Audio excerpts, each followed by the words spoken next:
Hey there and welcome back to Truly Cooking. Today we are making the infamous potato salad. However, the internet is full of the same old recipe over and over, so I decided to show you how simple it is to elevate an ingredient as basic as the potato. So stick around until the end so I can show you just how easy it is. First step is to not boil the potatoes, rather roast them in the oven. After washing your baby potatoes, place them in a large enough bowl and drizzle some canoli oil, also known as canola oil. Make sure you coat them generously. Now go ahead and add some salt, some smoked paprika, some chili flakes and some garlic flakes. Practice your tossing skills, moving the bowl side to side, then toss. It's all in the wrist. If you have any herbs like rosemary or thyme, go ahead and add some of those as well, as they go well when roasting potatoes. I had some thyme that was running out of time, so it had to go.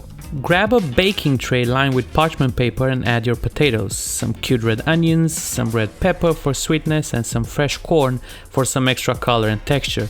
I'm using the same bowl to coat my remaining veggies, that way nothing goes to waste.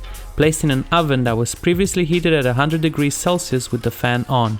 Cook for about 35 minutes or until potatoes are golden crispy. Next, we need to quickly blitz some herbs like basil, parsley, cilantro with some olive oil or Earl, garlic and some salt. That's it, nothing complicated. Unfortunately, due to some technical difficulties, I had to go inside and blend everything with a hand blender, but you get the point.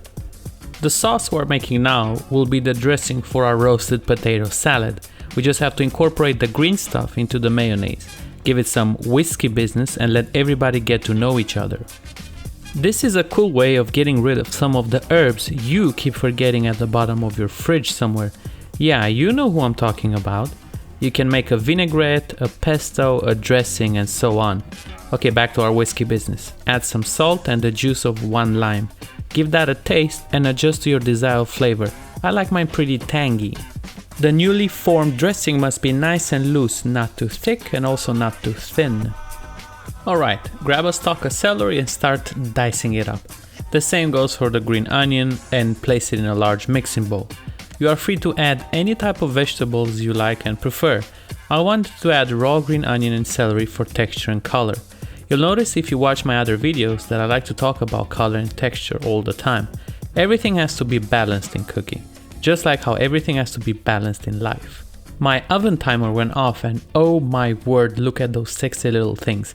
The potatoes are perfectly roasted, nice and golden crisp on the outside while maintaining a soft center. Nice color and char on the corn and pepper as well. Remove the skin of the pepper while it's still hot, it's easier for you, and take out the seeds. I like to remove the skin as it might become a bit bitter when you char it. Also, the actual flesh of the pepper is very flavorful now. Chop roughly and place in the mixing bowl. Take your corn and place standing up on your cutting board. Take your knife and cut perpendicular to extract those beautiful kernels. Go low and slow, otherwise they'll just jump everywhere. Place in the mixing bowl as well. Okay, and our last piece of the mise en place is to just roughly chop our boiled eggs and to chiffonade our dill. Add everything to our bowl. Ugh, I said bowl a lot in this video. I'm not done yet though. The final piece of the puzzle is to just incorporate the dressing prepared earlier into our mixture. Obviously, I did not respect my own recipe, duh, and made too much dressing. Nothing new here. Just add slowly until the saddle is beautifully coated. You don't want the potatoes to be pooling in too much sauce. Give it a gentle mixture until all is combined. Grab another bowl and start plating up. Now is your moment to be creative. Add some more dill leaves and some sorrel leaves, which is a little bit bitter. Be courageous and try different things. Recipes should be more like guidelines, not set in stone. Lo and behold, the most amazing roasted potato salad with an herby dressing. Take this to your next barbecue session and everybody will be impressed. That was all for today, folks. Thank you very much for watching and I'll see you next time.